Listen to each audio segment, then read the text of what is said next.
ಹಲ್ಲೆ ಮಾಡ್ತಕ್ಕಂಥ ಒಂದು ಪ್ರಯತ್ನ ನಡೀತು ನಿನ್ನೆ ದಿನ. ತದನಂತರದಲ್ಲಿ ರಾಜ್ಯ ಸರ್ಕಾರ ಒಂದು FIR ಅನ್ನ ರಿಜಿಸ್ಟರ್ ಮಾಡಿ CT ರವಿ ಅವರನ್ನ ಅರೆಸ್ಟ್ ಮಾಡಿ, ಅರೆಸ್ಟ್ ಅಷ್ಟೇ ಮಾಡಿರ್ತಕ್ಕಂಥದ್ದಲ್ಲ, ಕಾನೂನು ಬಾಹಿರವಾಗಿ CT ರವಿ ಅವರನ್ನ ನಿನ್ನೆ ದಿನ ಪೊಲೀಸರು ಅರೆಸ್ಟ್ ಮಾಡಿರ್ತಕ್ಕಂಥದ್ದು. ಅರೆಸ್ಟ್ ಮಾಡಿಕೊಂಡು ಖಾನಾಪುರ ಪೊಲೀಸ್ ಸ್ಟೇಷನ್ಗೆ ಕರ್ಕೊಂಡು ಹೋಗಿ ರಾತ್ರಿ 12 ಗಂಟೆಗೆ ಬೆಂಗಳೂರಿಗೆ ಕರ್ಕೊಂಡು ಹೋಗ್ತೀವಿ ಅಂತ ಹೇಳಿ ಪೊಲೀಸ್ ಸ್ಟೇಷನ್ನಲ್ಲೇ CT ರವಿ ಅವರ ಮೇಲೆ ಹಲ್ಲೆ ನಡೀತದೆ. ಪೊಲೀಸ್ ಅವರಿಂದನೇ ಹಲ್ಲೆ ನಡೀತದೆ. ರಕ್ತ ಸುರಿತಾ ಇದೆ ತಲೆಯಿಂದ.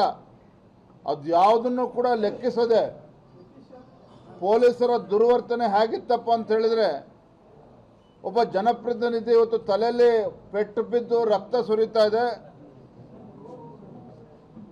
ಮಾನವೀಯತೆ ದೃಷ್ಟಿಯಿಂದ ಮನುಷ್ಯತ್ವ ಇರೋರು ತತ್ಕ್ಷಣ ಅವ್ರನ್ನ ಆಸ್ಪತ್ರೆ ಕರ್ಕೊಂಡು ಹೋಗ್ಬೇಕಾಗಿತ್ತು. ಅದನ್ನು ಕೂಡ ಮಾಡೋದಿಲ್ಲ ಪೊಲೀಸರು. CT ರವಿ ಅವ್ರನ್ನ ಸ್ಕಾರ್ಪಿಯೋದಲ್ಲಿ ಕೂರಿಸ್ಕೊಂಡು ಬೆಂಗಳೂರಿಗೆ ಕರ್ಕೊಂಡು ಹೋಗ್ತೀವಿ ಅಂತ ಹೇಳಿ 500 ಕಿಲೋಮೀಟರ್ ಅಷ್ಟು ರಾತ್ರಿ 12 ಗಂಟೆಗೆ ವಾಹನ ಶುರುವಾಗಿರ್ತಕ್ಕಂಥದ್ದು. ವಾಹನದಲ್ಲಿ ಕೂರಿಸ್ಕೊಂಡು ಹೊರಟಿರ್ತಕ್ಕಂಥವ್ರು ಅಲ್ಲಿ 3 ಜಿಲ್ಲೆಗಳು ಸುತ್ತರಿಸಿ ಅವ್ರನ್ನ ಒಂದು ಕಡೆ ಕಾಡಲ್ಲಿ ಹೋಗಿ ನಿಲ್ಲಿಸ್ತಾರೆ ಕಾರನ್ನ, ಮತ್ತೊಂದು ಕಡೆ ನಿರ್ಜನ ಪ್ರದೇಶಕ್ಕೆ ಕರ್ಕೊಂಡೋಗಿ ತೆಗೆದುಕೊಂಡೋಗಿ ನಿಲ್ಲಿಸ್ತಾರೆ. ಒಂದು ರೀತಿ ಭಯ ಹುಟ್ಟಿಸ್ತಕ್ಕಂಥ ರೀತಿಯಲ್ಲಿ ತಲೆಗೆ ಪೆಟ್ಟು ಬಿದ್ದು 3-3.5 ತಾಸಾದರೂ ಕೂಡ ಅವ್ರಿಗೆ ಆಸ್ಪತ್ರೆ ಕರ್ಕೊಂಡು ಹೋಗೋದಿಲ್ಲ. ಕೊನೆಗೆ ಯಾವುದೋ ಒಂದು ಪೊಲೀಸ್ ಸ್ಟೇಷನಲ್ಲಿ ಯಾವುದೋ ಒಂದು ನರ್ಸ್ ಬಂದು ಟ್ರೀಟ್ಮೆಂಟ್ ಕೊಡ್ತಕ್ಕಂಥದ್ದು. ಮತ್ತು CT ರವಿ ಅವರು ಹೇಳಿಕೆಯನ್ನು ಕೂಡ ಕೊಟ್ಟಿದ್ದಾರೆ ಮ್ಯಾಜಿಸ್ಟ್ರೇಟ್ ಮುಂದೆ ಬೆಳಗಾವಿನಲ್ಲಿ. ಪ್ರತಿ ಅರ್ಧ ಗಂಟೆಗೆ ಪೊಲೀಸ್ ಅಧಿಕಾರಿಗಳೇ ನಾವು ವಾಹನದಲ್ಲಿದ್ದರು CT ರವಿ ಅವ್ರ ಜೊತೆಲಿ. ಪ್ರತಿ ಅರ್ಧ ಗಂಟೆಗೆ ದೂರವಾಣಿ ಕರೆ ಬರ್ತಾ ಇತ್ತು. ಮೇಲಧಿಕಾರಿಗಳು ಫೋನ್ ಮಾಡ್ತಾ ಇದ್ರು, ಸಚಿವರು ಫೋನ್ ಮಾಡ್ತಾ ಇದ್ರು, ಮುಖ್ಯಮಂತ್ರಿಗಳು ಫೋನ್ ಮಾಡಿದ್ರು, ನಮಗೆ ಗೊತ್ತಿಲ್ಲ. ಹಾಗಾಗಿ ವಿರೋಧ ಪಕ್ಷದ ನಾಯಕರು ಅದು ಕೂಡ CBI ತನಿಖೆ ಆಗಬೇಕು ಅಂತೇಳಿ ಇವತ್ತು ಆಗ್ರಹ ಮಾಡಿದ್ದಾರೆ. ಒಟ್ಟಾರೆಯಾಗಿ ಪೊಲೀಸರು ಇವತ್ತು ಕಾನೂನಾತ್ಮಕವಾಗಿ ರಕ್ಷಣೆ ಕೊಡಬೇಕಾಗಿರ್ತಕ್ಕಂಥ ಪೊಲೀಸರನ್ನೇ ಕಾನೂನನ್ನು ಸಂಪೂರ್ಣವಾಗಿ ಗಾಳಿಗೆ ತೂರಿ ಒಬ್ಬ ಜನಪ್ರತಿನಿಧಿ CT ರವಿ ಅವರ ಮೇಲೆ ಹಲ್ಲೆನೂ ಕೂಡ ಮಾಡಿ ಅಮಾನವೀಯವಾಗಿ ನಡ್ಕೊಂಡು ಬೆಳಗ್ಗೆ 8 ಗಂಟೆ ತನಕ 500 ಕಿಲೋಮೀಟರ್ ಸುತ್ತರಿಸಿ ಬೆಳಗಾವಿಗೆ ಕರ್ಕೊಂಡ್ಬಂದಿರ್ತಕ್ಕಂಥದ್ದು. ಇಡೀ ರಾಜ್ಯದ ಜನ, ನಮ್ಮ ಕಾರ್ಯಕರ್ತರು ಆತಂಕದಲ್ಲಿದ್ದರು. ಎಲ್ಲೋದ್ರು CT ರವಿ ಅವರು ಬೆಂಗಳೂರಿಗೆ ಅಂತ ಹೇಳಿದ್ರು, ಬೆಂಗಳೂರಿಗೆ ತಲುಪಲಿಲ್ಲ. ಯಾವ ಊರಿನಲ್ಲಿದ್ದಾರೆ ಯಾವುದೂ ಕೂಡ ಮಾಹಿತಿ ಇಲ್ಲ. ಒಂದು ರೀತಿ ಆತಂಕದ ವಾತಾವರಣ ರಾಜ್ಯದಲ್ಲಿತ್ತು. ಇವತ್ತು ಬೆಳಗ್ಗೆ ಬೆಳಗಾವಿಯ ನ್ಯಾಯಾಲಯದಲ್ಲಿ ಇವತ್ತು ನಾವು ಅಲ್ಲೂ ಕೂಡ ಆರ್ಗ್ಯುಮೆಂಟ್ ಆದರೂ ಕೂಡ ಬೆಂಗಳೂರಿಗೆ ಟ್ರಾನ್ಸ್ಫರ್ ಮಾಡಿದ್ರು ಮತ್ತು ರಾಜ್ಯದಲ್ಲಿ ಆತಂಕ ಮನೆ ಮಾಡಿತ್ತು. ಇದ್ರ ಮಧ್ಯೆ ರಾಜ್ಯದ ಉಚ್ಚ ನ್ಯಾಯಾಲಯ ಇವತ್ತು ಕೊಟ್ಟಿರ್ತಕ್ಕಂಥ ಮಧ್ಯಂತರ ತೀರ್ಪು, ರಾಜ್ಯ ಉಚ್ಚ ನ್ಯಾಯಾಲಯ ಕೊಟ್ಟಿರ್ತಕ್ಕಂಥ ಮಧ್ಯಂತರ ತೀರ್ಪನ್ನು ನಾವು ಸ್ವಾಗತ ಮಾಡ್ತೇವೆ. ಯಾತಕ್ಕೋಸ್ಕರ ಅಂತ ಹೇಳಿದ್ರೆ ಕೇವಲ CT ರವಿ ಅವರಿಗೆ ಇವತ್ತು ಜಾಮೀನು ಸಿಕ್ಕಿದೆ ಅನ್ನೋ ಒಂದೇ ಕಾರಣಕ್ಕಲ್ಲ. ಜಾಮೀನು ಕಾನೂನಾತ್ಮಕವಾಗಿ ಅವ್ರು ಸಿಗಲೇಬೇಕಾಗಿತ್ತು. ಇವತ್ತು ಮಾನ್ಯ ಉಚ್ಚ ನ್ಯಾಯಾಲಯ ನೀಡಿರ್ತಕ್ಕಂಥದ್ದು ಸ್ವಾಗತ ಮಾಡ್ತೇವೆ. ಅದರ ಜೊತೆಗೆ ಸರ್ಕಾರಕ್ಕೆ ಒಂದು ಕಪಾಳ ಮೋಕ್ಷ ಮಾಡಿದ್ದಾರೆ. ಚಾಟಿ ಬೀಸ್ತಕ್ಕಂಥ ಕೆಲಸ ರಾಜ್ಯದ ಉಚ್ಚ ನ್ಯಾಯಾಲಯ ಮಾಡಿದೆ. ಏನು CT ರವಿ ಅವರಿಗೆ ಒಬ್ಬ ಜನಪ್ರತಿನಿಧಿಗೆ ಒಂದು ನೋಟಿಸನ್ನು ಕೊಡದೇನೆ ಪೊಲೀಸರು ಅರೆಸ್ಟ್ ಮಾಡಿರ್ತಕ್ಕಂಥದ್ದು ಸಂಪೂರ್ಣವಾಗಿ ಕಾನೂನು ಬಾಹಿರವಾಗಿ ಅರೆಸ್ಟ್ ಮಾಡಿದ್ದಾರೆ. ಇದು ತಪ್ಪು ಅನ್ನುವ ಮಾತನ್ನು ರಾಜ್ಯ ಉಚ್ಚ ನ್ಯಾಯಾಲಯ ಕೂಡ ಮಧ್ಯಂತರ ತೀರ್ಪಲ್ಲಿ ಹೇಳಿರ್ತಕ್ಕಂಥದ್ದು. ಒಟ್ಟಾರೆಯಾಗಿ ರಾಜ್ಯದ ಈ ಕಾಂಗ್ರೆಸ್ ಸರ್ಕಾರ ರಾಜಕೀಯ ಷಡ್ಯಂತ್ರವನ್ನು ಮಾಡಿ, ರಾಜಕೀಯ ಪಿತೂರಿಯನ್ನು ಮಾಡಿ ಒಬ್ಬ ಜನಪ್ರತಿನಿಧಿ, ಒಬ್ಬ CT ರವಿ ಅಂತವ್ರ ಮೇಲೆ ಈ ರೀತಿ ಒಂದು ದಬ್ಬಾಳಿಕೆ ದೌರ್ಜನ್ಯ ನಡೀತದೆ ಅಂತ ಹೇಳಿದ್ರೆ ಪೊಲೀಸರನ್ನು ಉಪಯೋಗಿಸ್ಕೊಂಡು ಇನ್ನು ಸಾಮಾನ್ಯರ ಪರಿಸ್ಥಿತಿ ಏನಾಗ್ಬೋದು ಅಂತೇಳಿ ನಾನು ಹೇಳ್ತಾ ಇಲ್ಲ, ರಾಜ್ಯದ ಜನ ಇವತ್ತು ಮಾತನಾಡ್ತಾ ಇದ್ದಾರೆ. ಮತ್ತೊಂದು ಕಡೆ ಇವತ್ತು DK ಶಿವಕುಮಾರ್ ಅವರ ಹೇಳಿಕೆಯನ್ನು ಕೂಡ ಗಮನಿಸಿದ್ದೇನೆ. ಬೆಳಗಾವಿಯಿಂದ CT ರವಿ ಅವ್ರನ್ನ ಹೊರಗೆ ಬಿಟ್ಟಿದ್ದೇ ಹೆಚ್ಚು ಅನ್ನುವ ದಾಟಿನಲ್ಲಿ ಮಾತನಾಡಿದ್ದಾರೆ. ಪ್ರಜಾಪ್ರಭುತ್ವ ವ್ಯವಸ್ಥೆಯಲ್ಲಿ ಈ ರೀತಿ ಒಬ್ಬ ಸಚಿವ ಈ ರೀತಿ ಗುಂಡಾಗರ್ದಿ ಮಾಡ್ತಾರೆ ಆ ಸ್ಥಾನದಲ್ಲಿ ಕೂತ್ಕೊಂಡು ಅಂತ ಹೇಳಿದ್ರೆ, ನಾನು ಮಾನ್ಯ ಮುಖ್ಯಮಂತ್ರಿಗಳಿಗೆ, ಮಾನ್ಯ ಡಿ.ಕೆ. ಶಿವಕುಮಾರ್ ಅವ್ರಿಗೆ ಹೇಳ್ತೇನೆ, ಭಾರತೀಯ ಜನತಾ ಪಾರ್ಟಿ ಕಾರ್ಯಕರ್ತರು ಏನು ಬಳೆ ತೊಡ್ಕೊಂಡು ಕೂತಿಲ್ಲ. ಈ ರೀತಿ ದೌರ್ಜನ್ಯ ದಬ್ಬಾಳಿಕೆ ಇವತ್ತೇನು ನೀವು ಮಾಡಿದ್ದೀರಿ, ಇವತ್ತು ತಕ್ಕ ಶಾಸ್ತಿ ಹೈಕೋರ್ಟ್ನಲ್ಲಿ ಆಗಿದೆ.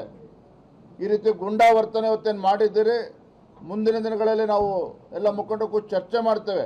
ಯಾಕಂದರೆ ಕಂಪ್ಲೀಟ್ ಹ್ಯೂಮನ್ ರೈಟ್ಸ್ ವಯೋಲೇಷನ್ ಕೂಡ ಇಲ್ಲಿ ಆಗಿರ್ತಕ್ಕಂಥದ್ದು. ಹಾಗಾಗಿ ಏನು ಮುಂದಿನ ದಿನಗಳಲ್ಲಿ ಯಾವ ರೀತಿ ಕ್ರಮವನ್ನು ಕೈಗೊಳ್ಳಬೇಕು, ಪಕ್ಷದೆಲ್ಲ ಮುಖಂಡರು ಕೂತು ತೀರ್ಮಾನ ಮಾಡ್ತೇವೆ. ಮುಂದಿನ ಹೆಜ್ಜೆ ಏನಿರಬೇಕು ಅಂತೇಳಿ ನಾಳೆ ದಿನ ಕೂತು ಚರ್ಚೆ ಮಾಡಿ ತೀರ್ಮಾನ ಮಾಡ್ತೇವೆ.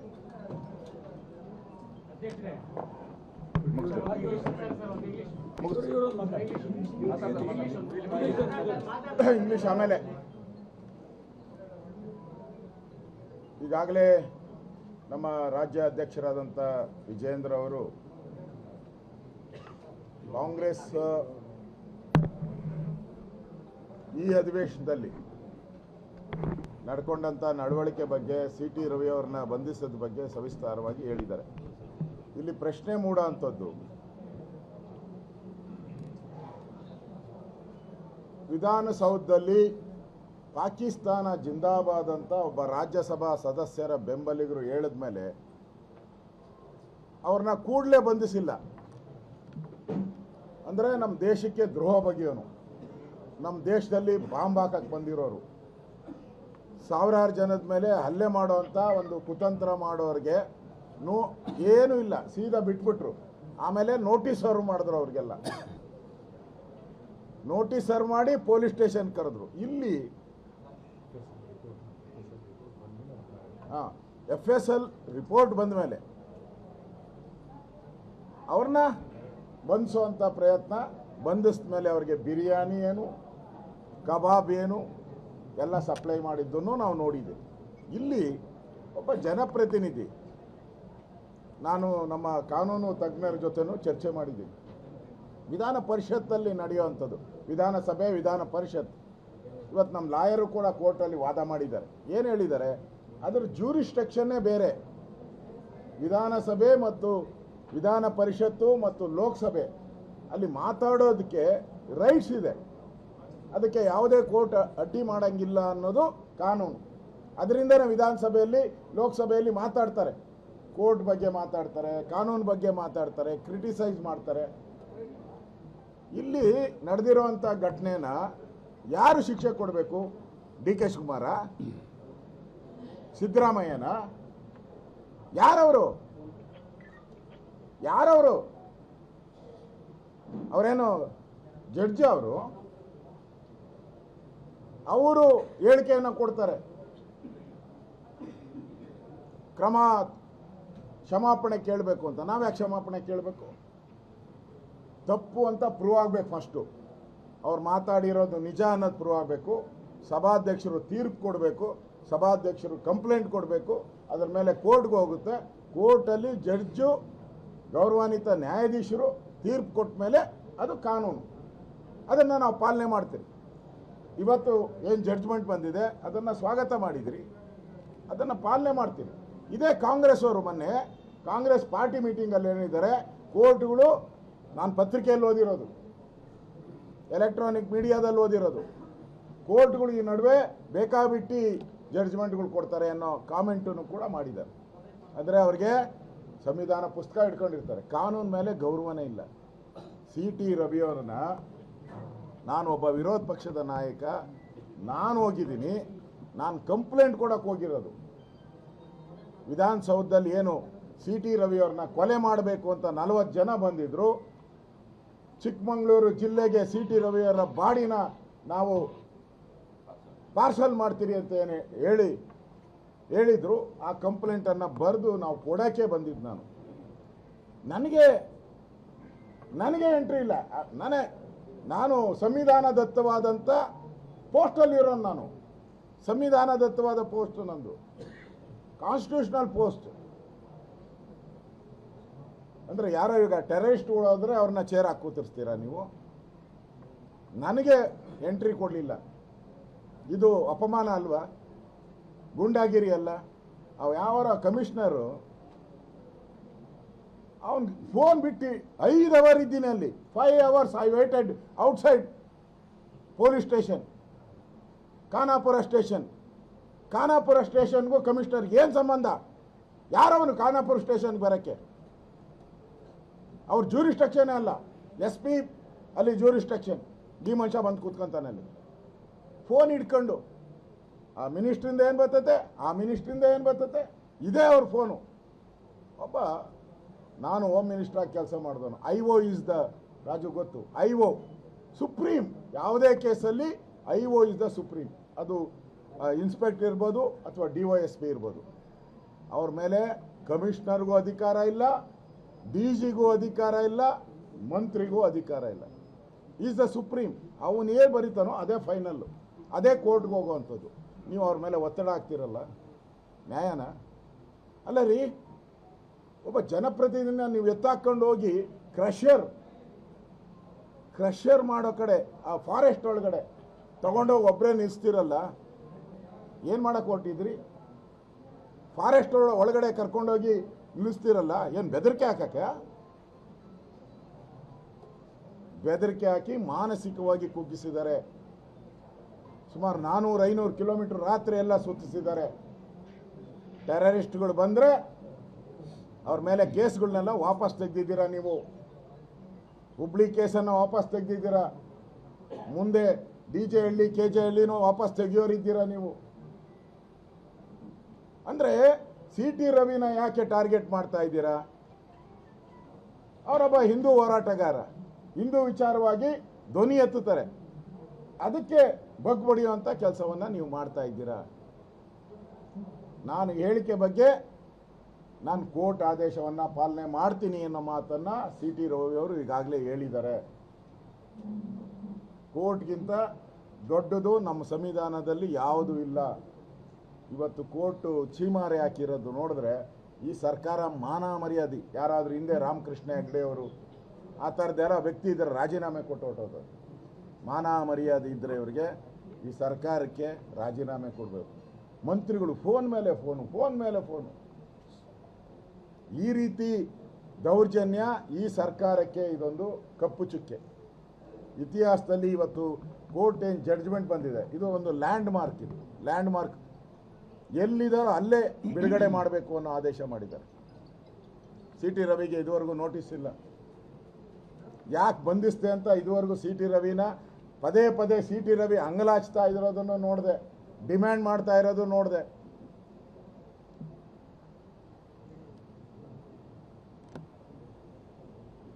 ಆದ್ರೆ ಹೇಳಲೇ ಇಲ್ಲ ಅವರು, ಯಾಕೆ ಬಂಧಿಸಿದ್ದೀನಿ ಅಂತ ಹೇಳಲೇ ಇಲ್ಲ. ನೀವೇ ಮಾಧ್ಯಮದ ನನ್ನ ಸ್ನೇಹಿತರಿದ್ದೀರಾ, ನೀವೇ ಈ ಥರದ ಇನ್ಸಿಡೆಂಟ್ನ ಇತಿಹಾಸದಲ್ಲಿ ನೀವು ನೋಡಿದ್ದೀರಾ? 10 ಸ್ಟೇಷನ್ ಕರ್ಕೊಂಡು ಹೋಗಿದ್ದಾರೆ. 10 station, 3 district, 3 district. Gadag, Hubli, Dharwad, Bagalkot, Belagavi rural. ಇತಿಹಾಸದಲ್ಲಿ ಎಂದೂ ಕೇಳಿಲ್ಲ. ಅವರು ಮಂತ್ರಿಗಳಾಗಿ ಕೆಲಸ ಮಾಡಿದಂಥವ್ರು, ನಮ್ಮ ರಾಷ್ಟ್ರೀಯ ಜನರಲ್ ಸೆಕ್ರೆಟರಿ, ಈ ಸಿಟ್ಟಿಂಗ್ MLC ಆಗಿದ್ದಾರೆ. ಈ ರೀತಿ ದೌರ್ಜನ್ಯ ದಬ್ಬಾಳಿಕೆ ಭಾಳ ದಿನ ನಡೆಯಲ್ಲ. ಕಾಂಗ್ರೆಸ್ ಅವರೇನೋ ಪರ್ಮನೆಂಟ್ ಅಂತ ತಿರ್ಕೊಂಬಿಟ್ಟವ್ರೆ. ನೀವು ಪರ್ಮನೆಂಟ್ ಗಿರಾಕಿಗಳಲ್ಲ. ನೀವು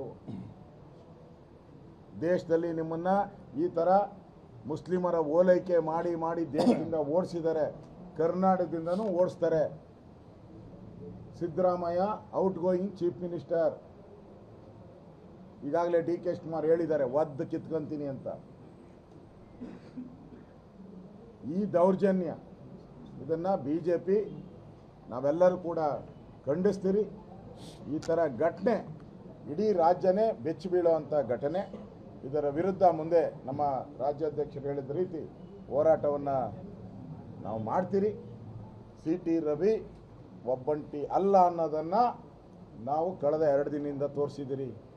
ಅವರೆಲ್ಲೆಲ್ಲಿ ಯಾವ್ಯಾವ ಸ್ಟೇಷನ್ಗೆ ಹೋಗ್ತಾರೋ ಅಲ್ಲಿ ಆ ಸ್ಟೇಷನ್ಗೆ ನಮ್ಮ ಕಾರ್ಯಕರ್ತರು ಹೋಗಿದ್ದಾರೆ.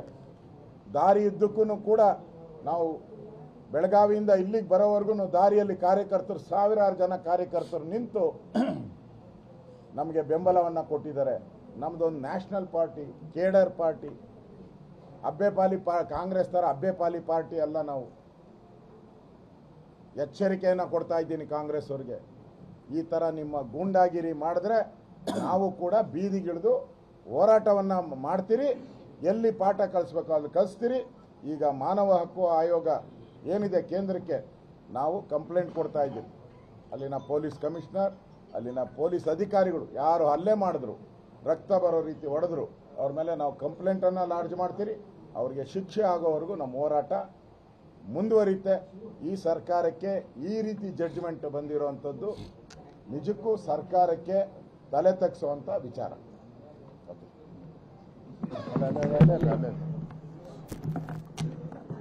ಎಲ್ರಿಗೂ ನಮಸ್ಕಾರ.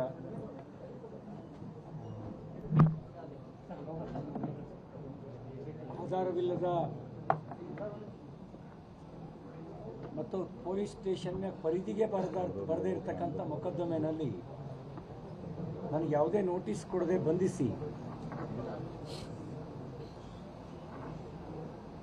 4 ಜಿಲ್ಲೆ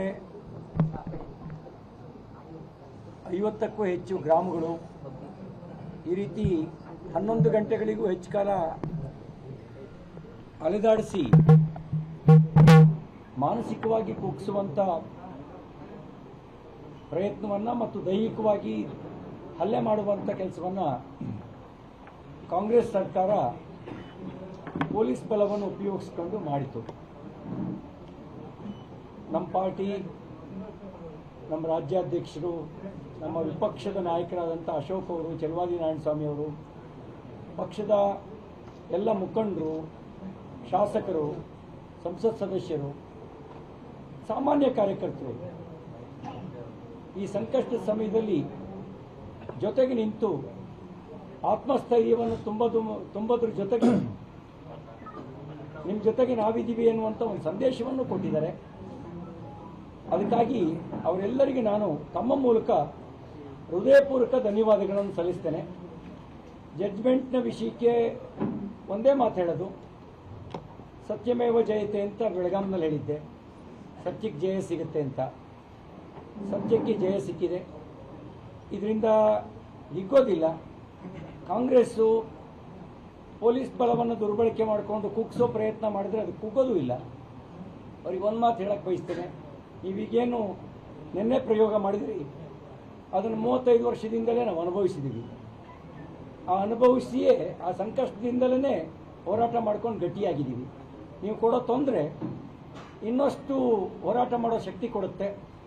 ನಮ್ಮ ಕಾರ್ಯಕರ್ತರು ಸಂಕಷ್ಟದಲ್ಲಿದ್ದಾಗ ಅವ್ರ ನೆರವಿಗೆ ಬಂದು ಅವ್ರ ಋಣ ತೀರ್ಸೋ ಕೆಲಸ ಮಾಡ್ತೀವಿ ಅಂತ ಅಷ್ಟೇ ಮಾತನ್ನು ಹೇಳಿ ಇನ್ನು ಉಳಿದ ವಿಷಯವನ್ನು ನಿಧಾನಕ್ಕೆ ಮಾತಾಡ್ತೀನಿ. ಎಲ್ರಿಗೂ ಧನ್ಯವಾದ.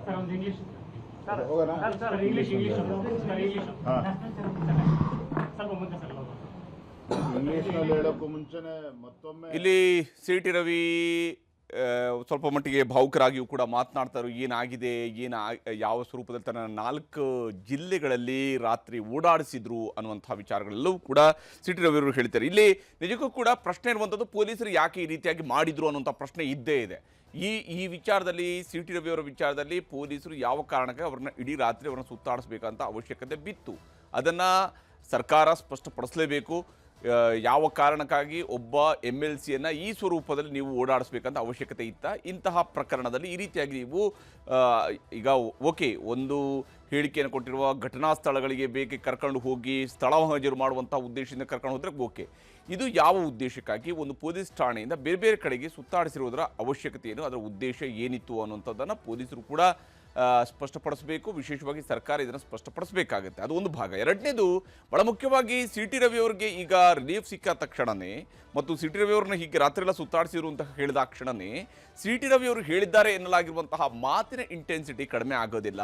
ಯಾಕೆಂದರೆ ಅವರು ಒಬ್ಬ ಮಹಿಳಾ ಸಚಿವೆಗೆ ಈ ರೀತಿಯಾದಂಥ ಮಾತು, ಸಚಿವೆ ಅಂತೇಳಿ ಅಲ್ಲ, ಯಾವುದೇ ಒಬ್ಬ ಹೆಣ್ಣುಮಗಳಿಗೆ ಈ ರೀತಿಯಾದಂಥ ಒಂದು ಮಾತನ್ನು, ಅದು ಕೂಡ ರಾಜ್ಯದ ಹೆಮ್ಮೆಯ ಮೇಲ್ಮನೆಯಲ್ಲಿ ವಿಧಾನ ಪರಿಷತ್ನಲ್ಲಿ ಇಂತಹ ಮಾತುಗಳನ್ನು ಹೇಳಿದ್ದಾರೆ ಅಂತೇಳಿ ಆದರೆ ಅದು ಯಾವ ಸ್ವರೂಪದ ರಾಜಕಾರಣ, ಯಾವ ಸ್ವರೂಪದ ಮಾತಿನ ಭರಾಟೆ? ಹಾಗಾದರೆ ಯಾವ ಸ್ವರೂಪದಲ್ಲಿ ಮಾತುಗಳನ್ನು ಕೂಡ ಬಳಸಬಹುದಾ? ಇವತ್ತದಕ್ಕೆ ದಾಖಲೆ ಇಲ್ಲ, ಅದಕ್ಕೆ ಸಾಕ್ಷ್ಯ ಇಲ್ಲ ಅನ್ನುವಂತಹ ರೀತಿಯಲ್ಲೇ ಆದರೆ ಸಾಕ್ಷ್ಯವೇ ಇಲ್ಲ ಅನ್ನುವಂತಹ ಧೈರ್ಯದಲ್ಲಿ ಹಾಗಾದರೆ ಸಾಕ್ಷ್ಯ ಅಥವಾ ದಾಖಲೆಗಳನ್ನು ಮಾಡೋದಕ್ಕೆ ಯಾರೂ ಕೂಡ ಇದು ಇಲ್ಲ ಅನ್ನುವಂತಹ ಕಾರಣಕ್ಕಾಗಿ ಹಾಗಾದರೆ ಇಂತಹ ಪದಗಳ ಬಳಕೆಯನ್ನು ಮಾಡಬಹುದಾ? ಇಂತಹ ಪದ ಬಳಕೆ ಮಾಡಿ ಈಗ ದಾರಿಯಲ್ಲಿ ಹೋಗುವಾಗ ಯಾರೋ ಯಾರಿಗೋ ಬೈದರೆ ಅದೆಲ್ಲದಕ್ಕೂ ಕೂಡ ದಾಖಲೆ ಇರೋದಿಲ್ಲ. ಹಾಗೆಂತೇಳಿ ಬೈದಿಲ್ಲ ಅಂತೇಳಿ ಅರ್ಥ ಆಗೋದಿಲ್ಲ. ಅಲ್ಲಿ ಬೈಗಳಾಗಿರುತ್ತೆ, ಆದರೆ ದಾಖಲೆ ಇರೋದಿಲ್ಲ, ರೆಕಾರ್ಡ್ ಮಾಡೋದಕ್ಕೆ ಯಾರು ಇರೋದಿಲ್ಲ. ಬೀದಿಯಲ್ಲಿ ಬೈಗಳಕ್ಕೂ ಬೈಗಳದ ರೀತಿಯಲ್ಲಿನೇ ವಿಧಾನ ಪರಿಷತ್ ಒಳಗೂ ಕೂಡ ಬೈದರೆ ಗತಿ ಏನು ಏನು ಸಂದೇಶ ಹಾಗಾದರೆ ರವಾನೆ ಆಗುತ್ತೆ ಅನ್ನುವಂಥ ಪ್ರಶ್ನೆಯೂ ಕೂಡ ಇದ್ದೇ ಇದೆ. ರವಿಯವರನ್ನ ನಡೆಸ್ಕೊಂಡಿರುವಂತಹ ರೀತಿಯ ಬಗ್ಗೆ ಸರ್ಕಾರ ಹೇಗೆ ಉತ್ತರದಾಯಿ ಆಗಿದೆಯೋ ಅದೇ ಸ್ವರೂಪದಲ್ಲಿ ಇಂತಹ ಮಾತನ್ನು ಆಡಿದ್ದಾರೆ ಅನ್ನುವಂಥ ಆರೋಪದ ಬಗ್ಗೆಯೂ ಕೂಡ ಉತ್ತರದಾಯಿ ಆಗಿರ್ತಾರೆ ರವಿ ಕೂಡ. ಈ ವಿಚಾರದಲ್ಲಿ ಎರಡು ಮಾತಿಲ್ಲ. ಹಾಗೆಯೇ ರವಿಯವರನ್ನ ಈ ರೀತಿಯಾಗೆಲ್ಲ ನಡೆಸ್ಕೊಂಡ ನಂತರ ಅರೆಸ್ಟ್ ಮಾಡಿಸಿ ಎಲ್ಲ ಆದ ನಂತರ ಸರ್ಕಾರಕ್ಕೂ ಕೂಡ ಒಂದು ರೀತಿಯ ಮುಖಭಂಗದ ರೀತಿಯಲ್ಲಿ ಆಗಿದೆ ಇವತ್ತಿನ ಹೈಕೋರ್ಟ್ನ ಆದೇಶ. ಎಲ್ಲಿದ್ದಾರೋ ಅಲ್ಲಿ ಬಿಡುಗಡೆ ಮಾಡಿ ಅನ್ನುವಂತಹ ಆದೇಶವನ್ನು ಇವತ್ತು ಹೈಕೋರ್ಟ್ ಕೊಟ್ಟಿರೋದ್ರಿಂದಾಗಿ ಇವರು ಪೊಲೀಸರು ಬಂಧಿಸಿರುವಂತಹ ಕ್ರಮ ಸರಿ ಇರಲಿಲ್ಲ ಅನ್ನುವಂಥದ್ದನ್ನು ಹೈಕೋರ್ಟ್ ಹೈಲೈಟ್ ಮಾಡಿರುವಂಥದ್ದು ಕೂಡ ನಾವಿಲ್ಲಿ ಗಮನಿಸ್ಬೋದು. ಇದು ಇವತ್ತಿನ ಪ್ರಮುಖ ಸುದ್ದಿ. ನೋಡ್ತಾ ಇರಿ ನ್ಯೂಸ್ 18 ಕನ್ನಡ.